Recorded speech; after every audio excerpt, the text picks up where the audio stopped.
یاسین شریف کی 35 آیات کا خلاصہ اور ان کی تفصیل پیش کی گئی. ابھی اپنے سامنے جو ہے آگے کی آیتیں اللہ تبارک و تعالیٰ فرماتا ہے سبحان الذی خلق الازواج کلھا مما تنبت الارض ومن انفسهم ومما لا يعلمون. اللہ تبارک و تعالیٰ نے اپنی قدرت کاملہ کا تذکرہ فرمایا کہ اللہ تبارک و تعالیٰ نے ہر چیز کو پیدا فرمایا. اور غور کریں اللہ تعالیٰ نے ہر چیز میں اکثر جوڑوں کو پیدا فرمایا. ایک مذکر ہے ایک مؤنث ہے. ہر چیز میں سسٹم ہے. جو بھی ذی نفس ہیں سانس لینے والے ہیں سب میں اللہ تعالیٰ نے مذکر مؤنث کا معاملہ رکھا ہے. چنانچہ 17ویں پارے کی آیت کریمہ ہے جس کا خلاصہ یہ ہے کہ اللہ تبارک و تعالیٰ جب ماں کے شکم میں بچہ، چاہے ماں انسان کی ماں ہو، چاہے ماں جانوروں کی ماں ہو، چاہے جیسی ماں ہو، جس بچے کی ولادت مادے سے ہوتی ہے، تو جب 120 دن کمپلیٹ ہوتے ہیں تو اللہ تعالیٰ فرشتے کو بھیجتا ہے. تو فرشتہ ماں کے پیٹ میں جانے کے بعد اللہ تعالیٰ سے پوچھتا ہے مولا یہ بتا کہ یہ مذکر ہوگا بچہ یا مؤنث ہوگا. تو اللہ تبارک و تعالیٰ حکم دیتا ہے کہ مذکر مطلب میل، مذکر ہوگا، مرد ہوگا. تو اس کے اندر فرشتہ مرد کی نشانیاں لگا دیتا ہے، یہ مرد کی نشانیاں ہیں. اور اگر اللہ تعالیٰ کا حکم ہے کہ یہ بچہ مرد نہیں مادہ کی شکل میں پیدا کیا جائے گا تو فرشتہ جو ہے مادے کی نشانیاں، مؤنث کی نشانیاں لگا دیتا ہے. مطلب اللہ تبارک و تعالیٰ کے حکم سے ہی سارا معاملہ ہوتا ہے. تو یہ اللہ تعالیٰ کی ایک عظیم قدرت اور حیران کر دینے والی تخلیق کی نشانی ہے کہ وہی انسان ہے اللہ تعالیٰ جب چاہتا ہے اسے مرد بنا دیتا ہے، اور اسی انسان کے بچے کو جب چاہتا ہے عورت کی نشانیاں عطا فرما کے پیدا فرما دیتا ہے. یہ اللہ تعالیٰ کی عظیم قدرت ہے. اور جب اللہ تبارک و تعالیٰ اتنی عظیم قدرت کا حامل ہے تو وہ تمام عیبوں سے پاک ہے، تمام عیبوں سے پاک ہے. ورنہ عرب کے باشندوں کا ماحول ایسا بن چکا تھا کہ وہ لوگ، ان میں سے قبیلہ تھا جس کا نام تھا قبیلہ بنو خزاعہ. قبیلہ بنو خزاعہ کا نظریہ یہ تھا کہ فرشتے اللہ کی بیٹیاں ہیں معاذ اللہ. اور وہ لوگ کیا پیش کرتے دلیل کہ جیسے بیٹیوں کو پردے میں رہنے کا حکم ہے اور بچوں کو باہر نکلنے کا حکم ہوتا ہے تو انسان باہر گھومتا رہتا ہے اور فرشتے پردے میں رہتے ہیں، لہٰذا وہ اللہ کی بیٹیاں معاذ اللہ. تو اللہ تعالیٰ فرماتا ہے الکم الذکر وله الانثی، کیا تم یہ کہتے ہو کہ تمہارے لیے مذکر لڑکے ہیں اور اللہ کے لیے بچیاں ہیں؟ تلک اذا قسمۃ ضیزا. رب فرماتے تو بہت خطرناک بٹوارا کر رہے ہو. جو اپنے لیے پسند نہیں کرتے وہ اللہ کے لیے ثابت کرتے ہو، جبکہ اللہ تبارک و تعالیٰ وہ تمام جسم و جسمانیات اور بچے ماں باپ سب سے اللہ تبارک و تعالیٰ پاک ہے. اسی کو بتانے کے لیے اللہ تعالیٰ فرماتا ہے سبحان، اللہ پاک ہے. زور سے بولو یار سبحان. سبحان کا معنی کیا ہوتا ہے؟ اللہ پاک ہے. کہا کن چیزوں سے پاک ہے؟ کہا ہمارے کپڑے میں گندگی لگ جائے تو بولے گڑبڑ ہے، یہ ناپاک ہے. کیوں؟ ناپاک کا مطلب عیب دار ہو گیا.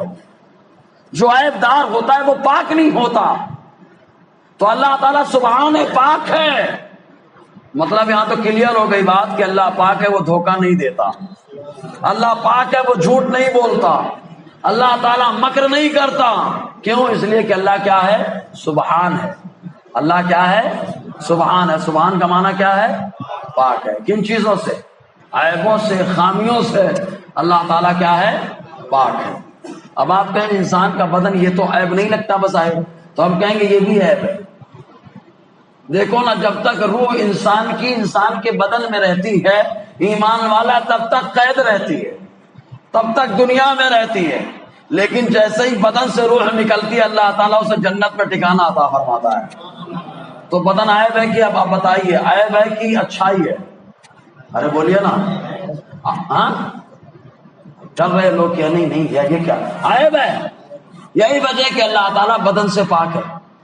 اللہ بدن سے کیا ہے؟ پاک ہے. جب اللہ بدن سے پاک ہے تو معلوم یہ ہوا کہ اللہ عیبوں سے پاک ہے، خامیوں سے پاک ہے، تو بدن جو ہے نا جب تک ہے تب تک ہے، ورنہ روح تو ایک دم اللہ تعالیٰ اسے جنت کی سیر عطا فرماتا ہے۔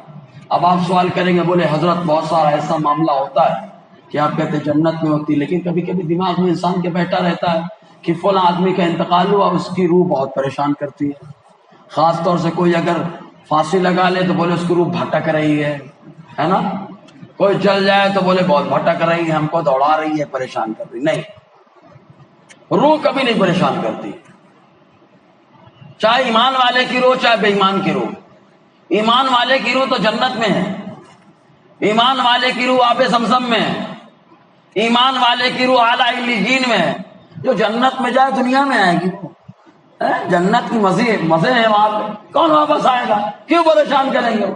اور کافر کی روح اتنا گناہ کر کے گیا، نالائق، ایمان تو لایا نہیں، اس کی ٹھکائی ہو رہی ہے، مرگت میں پھنسی ہوئی ہے، سجین میں پھنسی ہوئی ہے، جہاں اللہ تعالیٰ چاہتا وہاں سزائیں ہو رہی ہیں، وہ خود سزا دے رہی، ہم کو کیا پریشان کرے گی؟ سمجھ میں آئے گی نہیں، وہ خود سزا میں ہے۔ پھر آپ کہیں گے لیکن کبھی کبھی ہوتا ہے، پریشان کرتے ہی معاملہ، تو ہم کہیں گے سنو، پہلے انسان کے ساتھ جو ہے ایک فرشتہ پیدا ہوتا ہے، ایک شیطان پیدا ہوتا ہے۔ مسلم شریف کی حدیث ہے، مشکات کے اندر بھی یہ حدیث ہے، جس کے راوی حضرت عبداللہ ابن مسعود رضی اللہ تعالیٰ نے یہ بیان فرماتے کہ حضور صلی اللہ علیہ وسلم نے فرمایا، حضور صلی اللہ علیہ وسلم نے فرمایا کہ جب بچہ پیدا ہوتا ہے تو اس کے ساتھ ایک فرشتہ پیدا ہوتا ہے جس کو ملہم کہا جاتا ہے۔ کیا کہا جاتا ہے؟ ملہم، بھلائی کا مشورہ دیتا ہے فرشتہ۔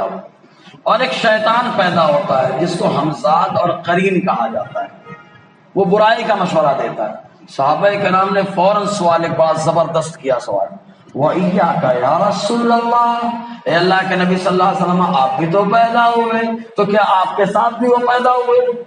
فرشتہ بھی پیدا ہوا، شیطان بھی پیدا ہوا۔ حضور کیا فرماتے؟ نعم وَلَكِنَّ اللَّهَ أَعَانَنِي فَأَسْلَمْ فَلَا يَأْمُرُنِي إِلَّا بِخَيْرٍ۔ حضور نے فرمایا ہاں میرے ساتھ بھی شیطان پیدا ہوا، لیکن میرے اللہ نے میری مدد فرمائی، وہ شیطان مجھ پر اسلام لا چکا ہے، لہٰذا وہ مجھے بھلائی کا ہی مشورہ دیتا ہے۔ تو اب معلوم ہے کہ شیطان ہر انسان کے ساتھ پیدا ہوتا ہے، ہمزاد ہے وہ، ہم مانے ساتھی، ذات مانے پیدائش کا ساتھی ہے وہ۔ تو آدمی کی روح اگر ایمان والا ہے تو جنت میں جہاں رب نے چاہا وہاں پہ ہے، کافر کی روح جو اپنے سزاؤں میں مبتلا ہے، پریشان کرنے والا یہ ہمزاد ہے، یہ ہمزاد پریشان کرتا ہے۔ سمجھ میں آیا کہ نہیں؟ یہ کون پریشان کرتا ہے؟ یہ ہمزاد پریشان کرتا ہے اور بدنام کرتا ہے کہ فلاں انسان آ گیا فلاں، اور ہم لوگ غلط فہمی کا شکار ہو جاتے ہیں۔ تو اللہ تعالیٰ فرماتا ہے اللہ پاک ہے وہ اللہ جس نے تمام جوڑوں کو پیدا فرمایا، تمام جوڑوں کو پیدا فرمایا۔ جی، سبحان الذی خلق الازواج کلھا، پاک ہے وہ اللہ جس نے تمام جوڑوں کو پیدا کیا۔ کہا یا میرے مولا تمام جوڑے ہم تو خالی ابھی انسان میں سمجھتے تھے جوڑے، جانور میں سمجھتے تھے جوڑے، اور کہاں کہاں جوڑے۔ رب فرماتا ہے جوڑے ضروری نہیں ہیں کہ انسانوں میں ہو جانوروں میں ہو، اللہ تعالیٰ نے درختوں میں بھی جوڑ پیدا فرمایا ہے۔ دیکھنا آپ کچھ ایسے بھی درخت ہوتے ہیں جس میں پھل آتا ہے، پھول آتا ہے، لیکن کچھ درختوں میں نہیں آتا۔ وہی نیم کا جھاڑ ہے، پھل پھول دے رہا ہے، دوسرا نہیں دیتا۔ کہا جس میں پھل پھول ہے وہ کون ہے؟ کہا مادہ ہے، اور جس میں پھل پھول نہیں ہے وہ کیا ہے؟ کہا مذکر ہے، نر ہے۔ تو اللہ تعالیٰ نے درختوں میں بھی جوڑا عطا فرمایا، جوڑا اللہ نے اس میں بھی رکھ دیا۔ اسی کی طرف اللہ تعالیٰ نے نشاندہی فرماتا ہے مما تنبت الارض، وہ جوڑا ان میں سے ہو جنہیں زمین اگاتی ہے، زمین اگاتی ہے۔ تو زمین جنہیں اگاتی ہے تو وہ درخت ہے، گھاس پھوس ہے، سبزی بھاجی ہے، اللہ تعالیٰ زمین سے انہیں اگاتا ہے، اللہ اگاتا ہے، تو ان میں بھی اللہ نے جوڑا رکھ دیا۔ اب ایک اعتراض کریں گے، یہ اعتراض غیر کی طرف سے، غیر سے مراد ٹوپی والا ہی، لیکن وہ غیر جو سرکار کی عظمت کو نہ پہچان سکا، اللہ اسے بھی عظمت رسالت پہچاننے کی توفیق عطا فرمائے۔ تو وہ کہتے ہیں کہ حضور صلی اللہ علیہ وسلم مدینہ طیبہ ہے، مدینہ طیبہ میں اہل مدینے کا ماحول کیا تھا کہ وہ لوگ کھجوروں میں بھی مذکر مؤنث کا معاملہ تھا، تو وہ لوگ گابھا دیتے تھے، مطلب اس کے پتے کاٹ کے اس کے پتے میں لگا دیتے، آپس میں ملا دیا کرتے تھے، اس طریقے سے ملاپ ہوتا۔ تو حضور صلی اللہ علیہ وسلم نے فرمایا یہ مت کرو، اس میں ہٹاؤ۔ لوگوں نے کیا سرکار اگر ہم اس کو کر دیں ہٹا دیں گے تو معاملہ یہ ہو جائے گا کہ پھل کم آئیں گے، پھر کیا ہوگا؟ حضور نے فرمایا پھلوں میں زیادتی دینا کمی دینا اللہ کی طرف سے۔ تو صحابہ کرام نے ہٹا دیا، اور اتفاق ایسا خدا کی طرف سے آزمائش، اگلے سال پھل کم آئے، پھل کم آئے، لوگ پہنچ گیا سرکار کی بارگاہ میں، کہا ایسا معاملہ، تو حضور نے فرمایا یہ میرا مشورہ تھا جو میں نے تم کو دیا۔ تو لوگوں نے نتیجہ کیا نکالا؟ دیکھو حضور کو معلوم نہیں تھا، ان پاگلوں کو یہ نہیں معلوم کہ یہ خدا کی طرف سے آزمائش ہے، مصطفیٰ کو تو معلوم ہی تھا، تبھی تو اللہ فرماتے ہیں پھلوں کی زیادتی بھی اللہ کی طرف سے، کمی بھی اللہ کی طرف سے۔ حضور نے تو نشان نہیں فرما دی، ورنہ عمر جو آقا کے خلیفہ ہے خالی دریائے نیل کو خط بھیج دیں، دریائے نیل کو خط بھیج دیں، جوان بچی کے بلیدان اس کی قربانی کا معاملہ ختم ہو جائے، پانی ختم ہونے لگے، لیکن دریائے نیل کو عمر خط بھیجیں تو اللہ تعالیٰ دریائے نیل میں شاندار پانی عطا فرما دیتا ہے۔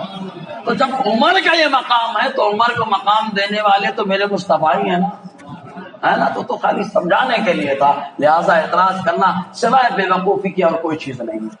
جی اچھا، ایک چیز ابھی اور چل پڑی ہے، ابھی دعا قنوت نازلہ پڑھ رہے ہیں نا، ارے بولیے پڑھ رہے ہیں نا کچھ لوگ، قنوت نازلہ پڑھنا اچھی بات ہے بھائی، اللہ کرے اللہ تعالیٰ اپنے حبیب کی ساری سنتوں پہ عمل کی توفیق عطا فرمائے۔ یہ وہی قوم ہے جو قنوت نازلہ پڑھ رہی ہے، یہ وہی قوم ہے جو مسجد اقصیٰ کے لیے اب لب کشا ہوئی ہے، سمجھ رہے کہ نہیں آپ؟ ہر معاملے میں احتجاج کر لیا، آقا کی شان میں گستاخیاں ہوئی، میدان میں نہیں آ پائی۔ یہ وہی قوم ہے جو دعا قنوت پڑھ رہی ہے، قنوت نازلہ پڑھ رہی فجر میں۔ تو اس پہ یہ اعتراض ہے، لوگ کیا دلیل پیش کرتے، دیکھو اتنی بڑی وبا پھیلی ہے، زبردست وبا ہے، معلوم نہیں وبا ہے کیا ہے، وہ تو اللہ ہی جانے، اللہ ہی جانے۔ موت کا بازار گرم ہے، یہ ہماری آنکھوں کے سامنے ہے، لوگ بیمار ہو رہے ہیں ہماری آنکھوں کے سامنے، وبا پھیلی ہے نہیں پھیلی وہ اللہ ہی بہتر جانے، وہ اللہ کو معلوم ہے۔ تو کہا یہ وبا پھیلی ہے لہٰذا دعا قنوت پڑھیں۔ ہم کہیں گے کون سی وبا پہ حضور نے دعا قنوت نازلہ پڑھنے کا حکم دیا کیا؟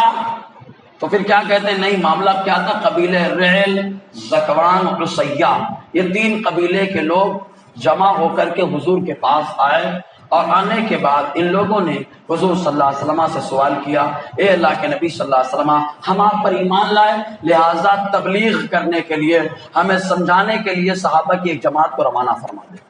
تو حضور صلی اللہ علیہ وسلم نے 70 اقرا کو روانہ کیا تھا۔ اقرا قرآن کا پڑھنے والا بھی، قرآن کا سمجھنے والا بھی، قرآن کا سمجھانے والا، جو ماہر قرآن ہوتا ہے اس کو اقرا کہا جاتا۔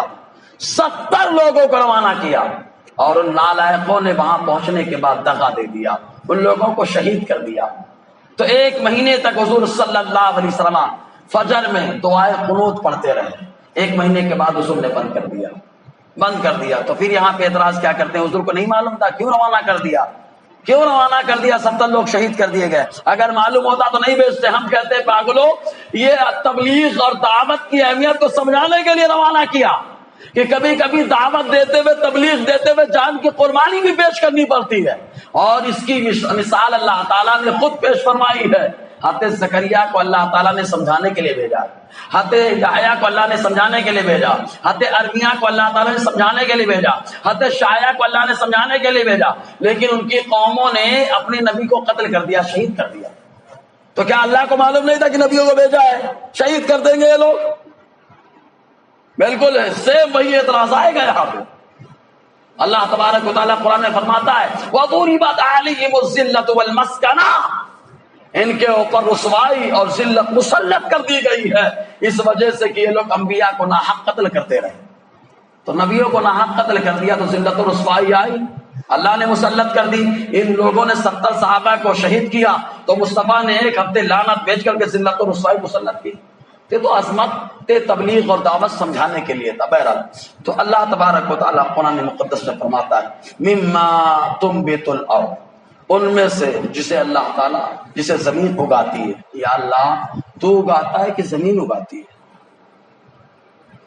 یا اللہ تو اگاتا ہے کہ زمین اگاتی ہے؟ تو اللہ تبارک و تعالیٰ تو ہر چیز کا خالق و مالک ہے، وہی اگاتا ہے۔ تو رب یہی حکم دیتا ہے، ذہن دیتا ہے کہ کبھی ڈائریکٹ اگاتا ہوں، کبھی کسی کے ذریعے سے اگاتا ہوں۔ بچوں کو ماں باپ کے ذریعے سے پیدا کرتا ہوں، یہ عادت ہے میری، اور جب قدرت کا اظہار کرنا چاہتا ہوں تو بغیر ماں باپ کے آدم کو پیدا کر دیتا ہوں. سمجھ رہے نا, یہ اللہ کی قدرت ہے. تو درختوں کو اللہ تعالیٰ زمین سے اگاتا ہے, یہ اس کی قدرت, یہ عادت ہے. اگر اللہ چاہے تو ڈائریکٹ اگا دے. آگ میں کبھی کوئی درخت اگتے ہوئے آپ نے دیکھا ہے کہ آگ میں پودا اگ رہا ہے؟ لیکن ایک پودا ہے جو جہنم کی آگ میں اگتا ہے, اس پودے کا نام ہے زقوم.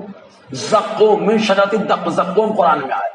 وہ آگ میں اگتا ہے اور جہنمیوں کو وہی درخت سے کھانے کے لیے دیا جائے گا. جہنمی اسی درخت سے کھائیں گے. بہرحال وَمِنْ أَنفُسِهِمْ, اور اے انسان خود تمہارے اندر سے جوڑے پیدا کر دی. اللہ نے جوڑے پیدا فرمائے. لوگ گھبراتے رہتے ہیں, اللہ کی مرضی ہوتی ہے, جوڑے کا انتظام اللہ تعالیٰ فرماتا ہے. اللہ تبارک و تعالیٰ.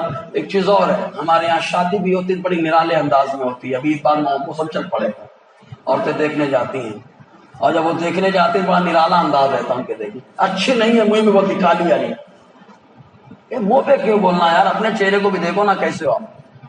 کیوں بولنا کسی کی بیٹی کو بولنا خراب ہے, اچھی ہے, بے ہے, نہیں پسند ہے, کوئی بات نہیں, ہم کو نہیں جم پا رہا, مسئلہ ختم. لیکن منہ پہ بول کر کے چلے آنا, دل توڑنا, یہ کہاں کا انصاف ہے. دیکھو ایک صحابی کا واقعہ سناتا ہوں میں, درود پاک پڑھو سناؤں میں. صلی اللہ علیہ وسلم صلاۃ و سلام علیک سیدی یا رسول اللہ صلی اللہ علیہ وسلم. یہ صحابی جانتے کیا نام ہے ان کا؟ خبیب ابن عدی رضی اللہ تعالی. تو حضور صلی اللہ علیہ وسلم کے چہرے پہ چیچک کے دانے تھے. ان کے پاس پہننے کے لیے کپڑے نہیں رہتے تھے, پاؤں میں چپلیں نہیں رہتی تھی, گھر تو تھا ہی نہیں. مسجد نبی میں سویا کرتے تھے. کوئی صحابی ان سے بات نہیں کرتا تھا, کوئی بھی نہیں بات کرتا تھا. ان کا معاملہ کیا تھا, خالی حضور کی بارگاہ میں جاتے حضور ہی سے اکیلے بات کرتے. ارے جس سے سرکار بات کرے, دنیا کرے نہ کرے, کیا فرق پڑتا ہے یار, کیا فرق پڑتا ہے. تیرے واسطے ذلیل ہونا ہے, میری عزت میرے وقار سلام. سرکار بات کرے, مسئلہ ختم ہے نا. تو ایک دن ان کی زبان سے نکلتا ہے, اور کیا کرتے تھے معلوم, درخت سے لکڑی کاٹ کے لاتے, 2-4 دن کاٹ کے لاتے, جنگل سے بیچتے, وہی کھانے پینے کا انتظام ہو جاتا. اور جب نہیں رہتا تو ٹینشن نہیں لیتے, حضور کے پاس چلے جاتے, آقا علیہ السلام اپنی بارگاہ سے کھانا عطا فرما دیا کرتے. تو بڑے مست تھے. لیکن ایک دن اچانک ان کے دل میں بات آ گئی. حضور سے عرض کرتے, سرکار میں چاہتا ہوں کہ میری شادی ہو جائے. اب ہر آدمی چاہتا ہے کہ شادی ہو جائے. صحابی نے کہا میری شادی ہو جائے, میری خواہش ہے. حضور صلی اللہ علیہ وسلم نے فرمایا اگر اللہ نے چاہا تو انتظام ہو جائے. یہ نہیں فرمایا کہ شادی ہو جائے, اگر اللہ نے چاہا, کیونکہ مصطفیٰ کی نظریں بہت دیکھتی ہے, بہت دیکھتی ہے, اتنا دیکھتی ہے کہ کوئی دیکھ ہی نہیں پاتا ہے, کوئی نہیں دیکھ پاتا. موسیٰ علیہ السلام نے طور پہ اللہ تعالیٰ کی تجلی کو دیکھ لیا تھا. خالی معلوم 40 میل دور رات کے اندھیرے میں کالے پتھر پر کالی چونٹی چلتی ہے تو اس کے قدم کو موسیٰ علیہ السلام دیکھ لیتے ہیں. ارے زور سے یار, اللہ کی تجلی کو دیکھا تو ان کی آنکھ کی روشنی کا یہ عالم. اور میرے مصطفیٰ نے تو جاگتے ہوئے اللہ کا جلوہ دیکھا, اللہ کا جلوہ دیکھا. کس کو دیکھا, یہ موسیٰ سے پوچھے کوئی, آنکھ والوں کی ہمت پہ لاکھوں سلام. تو حضور نے دیکھا تو آقا علیہ السلام نے فرمایا اگر اللہ نے چاہا تو ہو جائے گا. اس کے بعد حضور کی بارگاہ میں ایک انصاری صحابی آئے. آنے کے بعد عرض کیا, سرکار بچی بڑی ہو گئی ہے, شادی کا انتظام کرنا ہے, دعا فرما دیں کہ کچھ معاملہ ہو جائے. آقا مسکرانے لگے, سبحان اللہ, مسکرانے لگے. ان کو روانہ کیا, بلایا خبیب بن عدی کو, کہا جاؤ اس گھر میں اور جا کر کے رشتے کا پیغام دو, شادی کا پیغام دو. انہوں نے کہا میں جاؤں, میرے پاس تو کپڑے بھی نہیں, چپل بھی نہیں, چہرہ بھی عجیب ہے ایک دم, اور ایسی صورت میں جاؤں گا کیا وہ میرا قبول کریں گے پیغام؟ آقا علیہ السلام نے فرمایا تم کو جانے میں شرم آتی ہے تو جب جانا تو کہنا تمہیں اللہ کے رسول نے سلام بھیجا ہے, جا کر کے میرا سلام کہنا, اس کے بعد پیغام بھیجنا, پیغام دینا. ہمت کرتے ہوئے پہنچے, اور جب پہنچے وہاں پر تو جا کر کے انصاری صحابی کو حضور کا سلام پیش کیا اور کہا اللہ کے نبی نے مجھے رشتے کے واسطے بھیجا ہے کہ تمہاری لڑکی سے میں نکاح کرنا چاہتا ہوں. اگر ٹینشن میں کہ کوئی ساتھ میں رہتا نہیں, کپڑا ہے نہیں, چپل ہے نہیں, کھانے کا انتظام نہیں کر پاتے, کب گھر کا نظم نہیں ہے, کہاں رکھیں گے, کیا کریں گے, تھوڑی فکر لاحق ہوئی. اور ہر باپ کو اپنی بچی کی فکر لاحق ہوتی ہے یار, ہر باپ کو لاحق ہونا یہ فطری تقاضا ہے, انسانی تقاضا ہے. اور جو فکر نہیں کرتا ہے نہ جانے کون ہے وہ. لیکن اللہ کے ذات پہ توکل مضبوط ہونا چاہیے. اپنی اہلیہ محترمہ کو بلایا، خبیب کو کہا تھوڑا بیٹھو آپ، میں بات کر کے آتا ہوں. اندر گئے، بیچ والا کمرہ ہے، اندر بیٹی بیٹھی ہے، باہر والے کمرے میں خبیب بیٹھے ہوئے ہیں، اور بیچ میں میاں بیوی بات کر رہے ہیں. بات بڑھتی چلی جا رہی ہے. بیوی کہتی ہیں کیسے اپنی بیٹی کا رشتہ میں ان سے کر دوں، ان کا چہرہ دیکھو تو چیچک کے دانے ہیں، بدن پہ پھٹے پرانے کپڑے رہتے، کھانے کو نصیب نہیں ہوتا، میری بیٹی کو کیا کھلائے. میاں بیوی میں جھگڑا ہو رہا ہے. اندر سے لڑکی پوری بات سن رہی ہے. جب جیسے ہی شوہر نے کہا کہ آقا علیہ السلام نے یہ پیغام بھیجا، فوراً بیٹی نے اندر سے آواز اپنے والد کو لگایا اور لگا کر کے کہا اے بابا جان، آپ یہ مت دیکھو کہ کس کا رشتہ آیا ہوا ہے، یہ دیکھو کہ رشتہ کس نے بھیجا ہے. جس نے رشتہ بھیجا اس کا خیال کرو، رشتے کو قبول کرو، میں شادی کرنے کے لیے تیار ہوں. کتنی بڑی بات ہے. اسی کو کہتے ہیں اللہ کے رسول کے لیے محبت کرنا. اللہ کے رسول کے لیے محبت کرنا، نفرت بھی اللہ کے رسول کے لیے. تو کہا آپ یہ دیکھو پیغام کس کی طرف سے آیا. والد کو جب کہا، اب والدہ تو خاموش ہو گئی، بیٹی ہی راضی ہے. گئے ان کے والد سرکار سے، کہتے ہیں حضور جمعہ کے دن آ کر کے نکاح کا معاملہ حل فرما لیں. حضور نے خوشی کا اظہار فرمایا تھے. خبیب اس سے پہلے ہی جا چکے تھے، نماز پڑھی، نماز پڑھنے کے بعد سرکار نے پیغام دیا. تو کہا شادی جب ہوگی تو انتظام بھی تو کرنا پڑے گا. مہر دینا ہے کہاں سے دوں گا میں، میرے پاس تو کچھ ہے نہیں. آقا فرماتے میرے عثمان کے پاس چلے جاؤ، میرا سلام کہہ دینا. عثمان غنی کے پاس گئے اور جا کر کے سلام کہا نکاح کا معاملہ درپیش ہے. عثمان غنی کی سخاوت کا یہ عالم ہے کہ آج بھی بیر روما کا پانی جو قوم پیتی ہے الحمدللہ وہ بھی عثمان غنی کا صدقہ پی رہی ہے. آج بھی عثمان غنی کا صدقہ قوم پی رہی ہے. تو عثمان غنی نے اپنی سخاوت نکاح اور آپ نے عطا فرما دیا. چنانچہ جا رہے تھے، راستے میں سامان لینے کے لیے، شادی کا کہ جمعہ کو نکاح ہے، شادی کا انتظام کرنا ہے. جا رہے تھے، راستے میں ایک صحابی گھوڑے پہ سوار، سامان حرب و ضرب سے لیس ہے، اور اس کے بعد جا رہے ہیں. چنانچہ خبیب کو معلوم ہو کہاں جا رہے ہو. کہا کہ میں جنگ کے لیے جا رہا ہوں، اللہ کے رسول نے کفار سے مقابلے کا حکم دے دیا ہے. کہا یہ معاملہ ہے، میری شادی کا معاملہ درپیش. ارادہ بدل دیا. کہا شادی کا سامان نہیں خریدا جائے گا، اب ان درہم و دینار سے گھوڑا اور ہتھیار خریدا جائے گا، اب اللہ کی راہ میں نکلیں گے. معلوم ہے جب گئے تو حضرت خبیب رضی اللہ تعالی عنہ مقابلے کے لیے گئے، مقابلہ کر رہے تھے. معلوم سارے صحابہ پیچھے رہ گئے. انہوں نے کفار پہ دھاوا بول دیا، اور کفار پہ دھاوا بولتے مقابلہ کرتے کرتے شہید ہوئے. جب شہید ہونے لگے تو ایک جملہ نکلا تھا، اغثنی یا رسول اللہ. سرکار دور تھے، اس کا مطلب کیا ہوتا ہے، اے اللہ کے نبی ہماری مدد فرمائے، اے اللہ کے نبی ہماری مدد فرمائے. شہادت کا جام نوش کر لیا. مصطفیٰ نے صحابہ سے فرمایا میرا خبیب مجھے بلا رہا ہے، جاؤ دیکھو میرا خبیب فلاں مقام پر موجود ہے. لایا گیا تو آقا علیہ السلام جب ان کے جنازے کو تیار کیا گیا، کہاں دولہا بننے والے تھے، کہاں شہادت کی راہ اختیار کر لی. چنانچہ جب آقا جنازے میں گئے تو پنجے کے بل چل رہے، پنجے کے بل چل رہے تھے. قبر میں اترے تو سرکار پنجے کے بل، صحابہ کی آنکھوں سے آنسو نکل رہے ہیں اور مصطفیٰ مسکرا رہے ہیں. ارے زور سے یار، ایسے ٹائم پہ تو آدمی ٹینشن میں ہوتا ہے. سارے صحابہ کی آنکھوں سے آنسو، لیکن مصطفیٰ کی ہونٹوں سے مسکراہٹ کی نشانیاں.